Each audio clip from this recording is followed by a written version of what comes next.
Welcome my YouTube channel व्यास नारायण मिश्र। आज हम discuss कर रहे हैं derivation of Newton's third law from second law. Newton के सेकंड लॉ से हम न्यूटन्स के थर्ड लॉ को कैसे डिराइव्ड करेंगे। तो पहले हम देखेंगे कि न्यूटन्स का सेकंड लॉ होता क्या है। तो न्यूटन का सेकंड लॉ है the rate of change of momentum for any object is proportional to the force applied and the direction of change of momentum is the same in which the force is applied।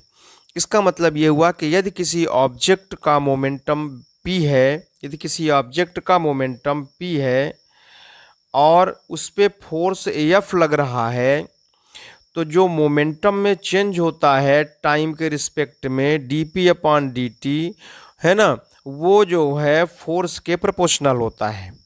अब proportionality constant यदि हम हटा देते हैं तो यहाँ पे के यूज हो जाता है के, और ये हो जाता है dp/dt।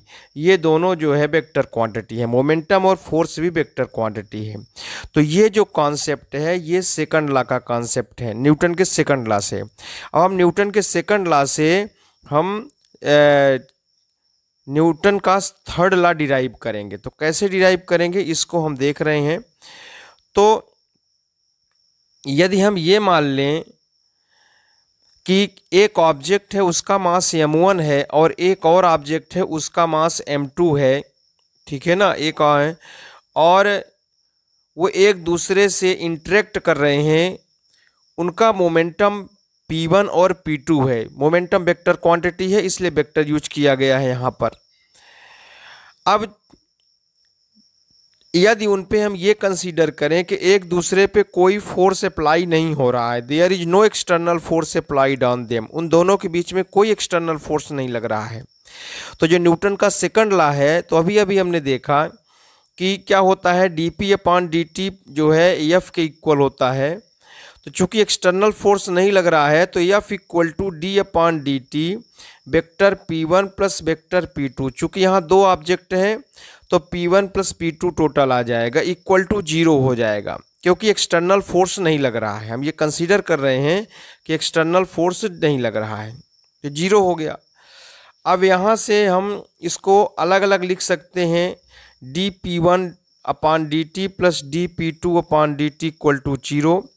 हम इसका साइड चेंज कर देंगे, इसको जो हम इधर लाएंगे तो प्लस का हो जाएगा माइनस, तो dp1 वेक्टर/dt इक्वल टू माइनस dp2 वेक्टर/dt, माइनस हो जाएगा और ये हो गया आपका इक्वेशन नंबर 1।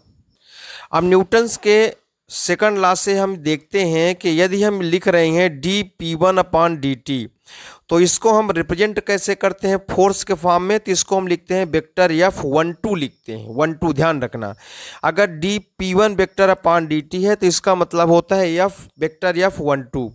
वेक्टर f12 का मतलब होता है कि ऑब्जेक्ट m2 के द्वारा ऑब्जेक्ट m1 पर फोर्स अप्लाई किया गया है, ठीक है, इसको विशेष रूप से समझना है। ये 1-2 का मतलब होता है कि जो सेकंड ऑब्जेक्ट है वो फर्स्ट ऑब्जेक्ट पे फोर्स अप्लाई कर रहा है। चूंकि फोर्थ फर्स्ट ऑब्जेक्ट में लग रहा है इसलिए इसको लिखते हैं dp1/dt। इसी तरह से हम लिखते हैं dp2/dt, इसका मतलब होता है f21। f21 का मतलब ये हो गया कि जो सेकंड ऑब्जेक्ट है वो फर्स्ट ऑब्जेक्ट है वो सेकंड ऑब्जेक्ट पे फोर्स लग रहा है। तो जब फर्स्ट ऑब्जेक्ट पे फोर्स लगेगा तो dp1/dt होगा, जब सेकंड ऑब्जेक्ट पे फोर्स लगेगा तो dp2/dt होगा। जब फर्स्ट ऑब्जेक्ट पे फोर्स लगेगा तो फोर्स कौन लगाएगा, सेकंड ऑब्जेक्ट, जिसको लिखेंगे 1-2। मतलब 1-2 का मतलब होता है कि सेकंड ऑब्जेक्ट जो है फर्स्ट ऑब्जेक्ट पे फोर्स लगा रहा है, और 2-1 का मतलब क्या होता है कि जो फर्स्ट ऑब्जेक्ट है वो सेकंड ऑब्जेक्ट पे फोर्स लगा रहा है। अब हम देखते हैं इक्वेशन फर्स्ट में। तो इक्वेशन फर्स्ट जो दिया हुआ है कि dp1/dt equal to minus dp2/dt, तो dp1/dt को हम लिख दें वेक्टर f12 और dp2/dt को लिख दिया वेक्टर f21, चूँकि माइनस साइन है। तो यहाँ से हम देख सकते हैं कि सेकंड ऑब्जेक्ट जो फर्स्ट ऑब्जेक्ट पे फोर्स लगा रहा है और फर्स्ट ऑब्जेक्ट जो सेकंड ऑब्जेक्ट पे फोर्स लगा रहा है, उन दोनों का मैग्नीट्यूड तो सेम है लेकिन डायरेक्शन अपोजिट है।